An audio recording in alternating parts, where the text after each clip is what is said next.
Olá e seja bem-vindo.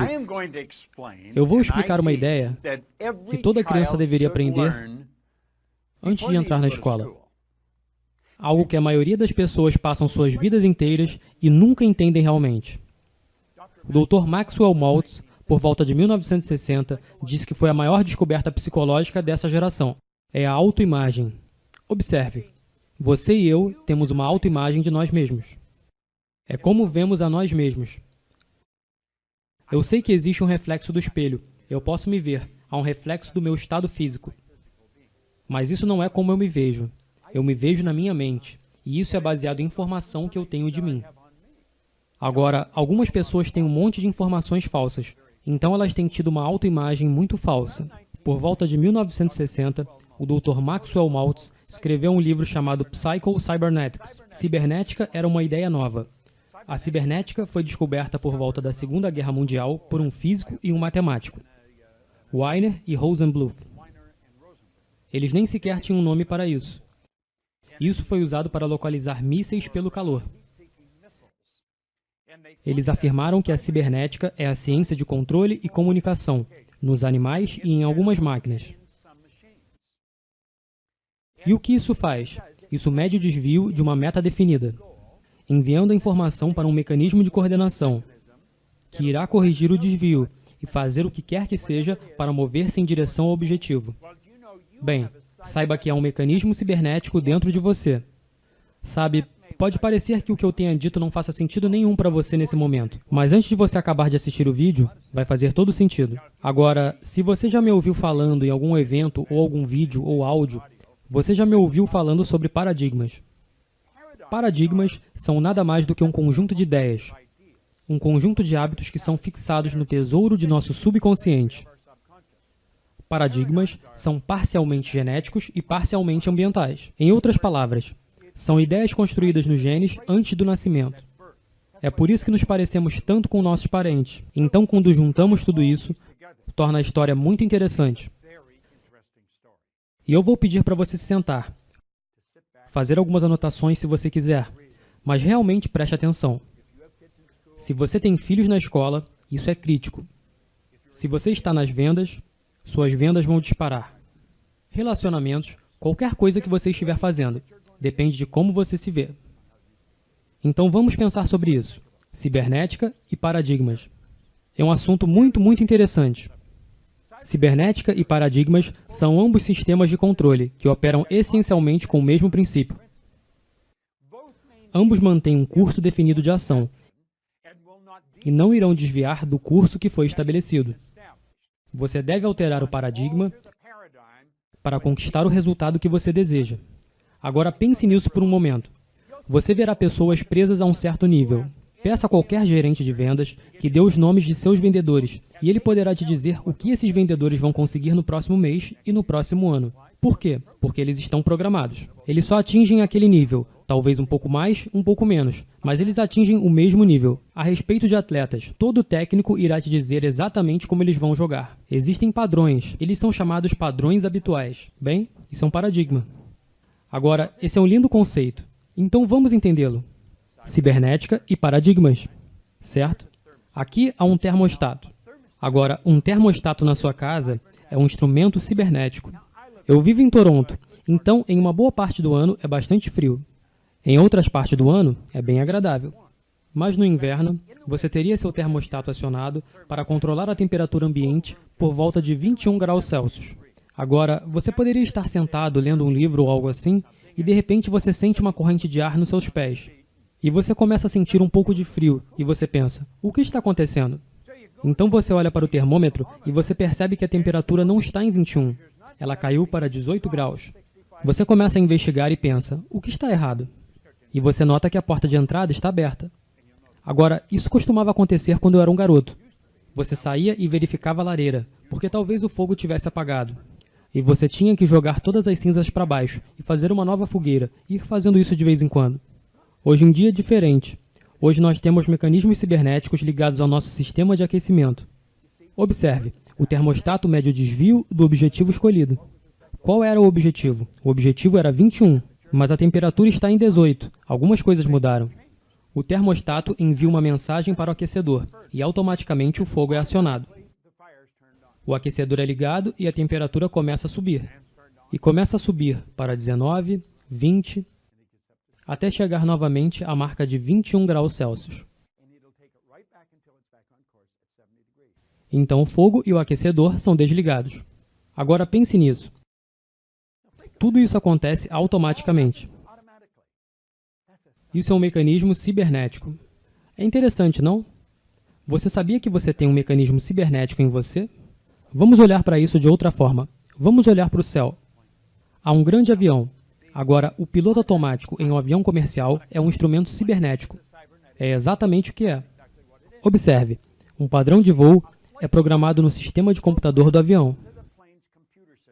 Quando o avião sai fora do curso, o sistema cibernético mede o desvio do objetivo e então corrige para o padrão de voo. O avião é trazido de volta ao curso, vai corrigindo, corrigindo, corrigindo. Sabe, um foguete atingirá a Lua em 97% das vezes. Vamos observar isso de uma perspectiva diferente. Há um avião partindo de Chicago com destino a Paris. Agora, quando o avião começa a partir, está começando a se movimentar. As rodas ainda tocam o solo, está começando a decolar. Então, o piloto automático é acionado. O piloto pode relaxar e jantar com você. Agora, eles não deixam a cabine, mas não necessariamente eles estão pilotando. Tudo é feito automaticamente. E veja, enquanto aquele avião está voando, pode haver alguma turbulência e ele sair fora do curso. E você sabe o que acontece? O mecanismo cibernético corta isso. É ativado e coloca o avião de volta no curso. Tudo isso acontece automaticamente. O piloto nem sequer tem que fazer nada. E, finalmente, embora tenha saído do curso e voltado novamente para o curso, chega em Paris. Agora pense nisso por um momento. Aqui está você, e você tem dentro de sua mente subconsciente uma autoimagem.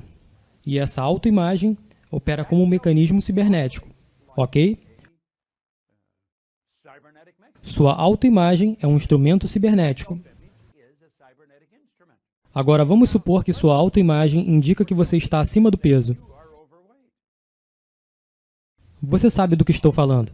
Você não quer que ninguém fale sobre isso, mas em seu interior, você se sente acima do peso.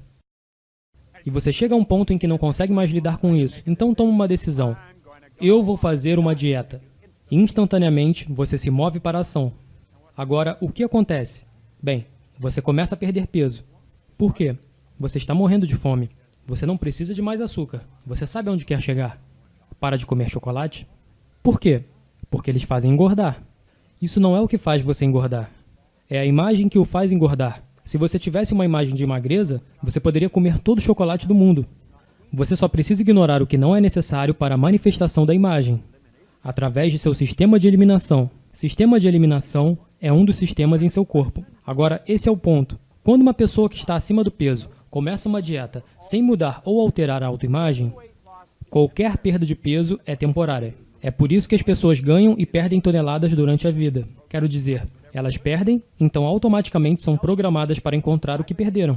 A autoimagem, sendo um instrumento cibernético, medirá o desvio do objetivo definido e ainda corrigirá imediatamente o curso. O peso que foi perdido será encontrado. Veja, você olha para a balança e pensa, esse realmente não sou eu.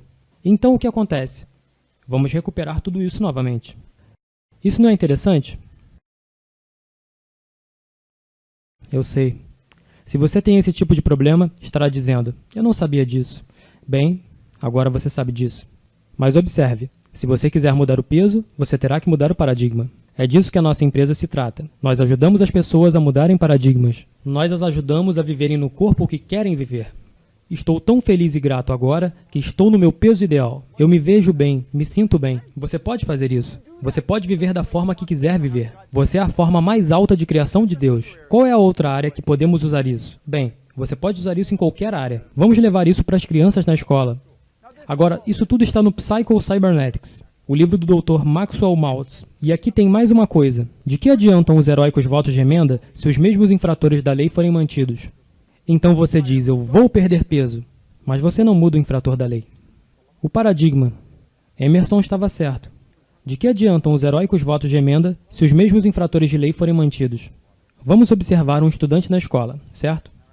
Agora, existe a mente subconsciente, ok? E o estudante? A imagem, a criança tem uma imagem. Veja, a autoimagem da criança é um instrumento cibernético, que é exatamente o que isso é. E a criança tem uma imagem de notas baixas. Isso é biográfico a propósito, porque essa é a imagem que eu costumava ter. E eu as obtinha. Juro que as obtinha. Então veja, quando uma pessoa está recebendo notas baixas na escola, isso é uma expressão da autoimagem. É a autoimagem que eles mantêm, que eles estão expressando. As pessoas acreditam que elas não são muito brilhantes. E elas, é claro, recebem um boletim que reflete a imagem pobre que elas têm. Elas levam um boletim para casa e temos um problema em River City.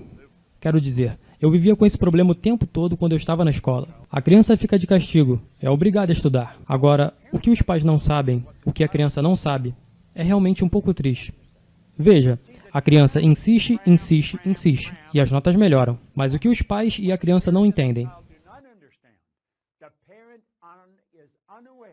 Os pais estão inconscientes do problema real da criança. Eles a fizeram desistir de atividades recreativas. Eles a fizeram estudar. As notas melhoraram, mas as melhoras são temporárias. Por quê? Aquela criança nunca mudou a autoimagem. Os pais nem sequer conhecem a autoimagem na maioria das vezes. E certamente a criança não. Então, o que acontece? Ah, ela fez um bom teste. Quando o boletim chega, nada mudou. Agora, por que as pessoas viveriam dessa forma? Elas vivem dessa forma porque elas não conhecem nada diferente. E isso é um pouco triste. Veja, nós deveríamos aprender a viver da forma que realmente queremos viver. Nós temos que entender esse conceito de autoimagem, de cibernética, de paradigmas. Sabe, Oscar Wilde disse algo realmente lindo certa vez. Ele disse: egoísmo não é viver como desejamos viver. Egoísmo é pedir aos outros que vivam como desejamos viver. Você tem que desenvolver a coragem, você tem que desenvolver a consciência, a sabedoria, para viver da forma que realmente quer viver. A vida é muito curta e passa muito rápido. Você pode ter ou ser qualquer coisa que quiser. Você é a mais alta forma de criação de Deus. Se você quiser realmente entrar nos programas que irão mudar o curso de sua vida para sempre, entenda isso. Os associados da minha empresa e eu passamos o tempo inteiro estudando isso. Eu, pessoalmente, tenho estudado isso há 50 anos. Nós temos alguns dos melhores programas do mundo. Alguns deles duram uma semana, outros deles duram um ano. Alguns duram 1 hora, todos os dias. Mas eu vou te dizer isso, eles vão fazer você seguir em direção do que quiser pelo resto de sua vida. Deixe suas informações, deixe-nos conversar com você, e absolutamente recuse passar mais um dia vivendo da forma que outra pessoa quer que você viva. Então elas ficarão felizes por você. Veja, a maioria das pessoas vive da maneira que elas pensam que outras pessoas pensam que ela deveria viver. Na maioria dos casos, essa será uma jornada ruim. Essa é a sua vida. Faça dela uma experiência fenomenal. Aqui é Bob Proctor.